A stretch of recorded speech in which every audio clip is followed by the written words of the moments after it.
dans notre livre de choix, qui est l'Épître aux Hébreux. C'est Hébreux chapitre 2, versets 10 à 14. Nous allons avoir une réflexion sur ces deux versets avant de considérer d'autres versets de ce même chapitre, le chapitre 2. Considérons le verset 10 à 14. De quel genre de sauveur avons-nous besoin? La question que l'on pourrait se poser ce soir, de quel genre de sauveur avons-nous besoin? Évidemment, des sauveurs qui gagnent les batailles que nous avons perdues. Nous avons besoin de quelqu'un pour nous sauver, que celui qui doit nous sauver doit être celui qui a gagné les batailles que nous avons perdues.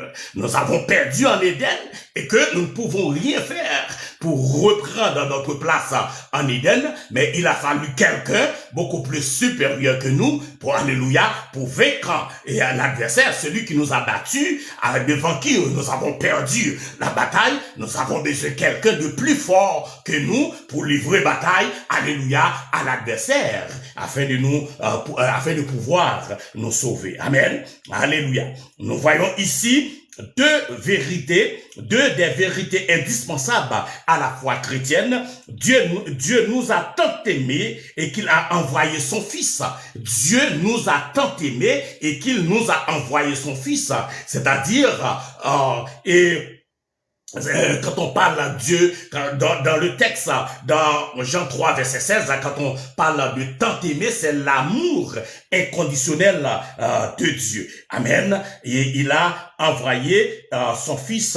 Et le Fils a choisi volontairement de suivre la volonté de son Père. Et non seulement Dieu a envoyé son Fils, mais c'est le Fils qui a choisi volontairement, alléluia, d'obéir à la volonté du Père, en se revêtant de notre humanité et en partageant nos souffrances. Jésus-Christ, alléluia, s'est revêtu de notre humanité et il a partagé également nos souffrances. Voilà pourquoi il était capable, alléluia, de nous remplacer. Voilà pourquoi il était capable de nous sauver, de nous racheter, alléluia, de nous donner la victoire. C'est parce que il avait partagé notre humanité, alléluia, il avait obéi aux ordres de son Père, alléluia, et il était revêtu par conséquent de notre humanité en partageant nos souffrances. Pourquoi Jésus-Christ était capable de partager nos souffrances? C'est pourquoi Jésus-Christ était en mesure de partager nos souffrances. C'est parce que Jésus-Christ avait partagé notre humanité. Amen. Alléluia. Dieu a choisi d'élever à la perfection par les souffrances.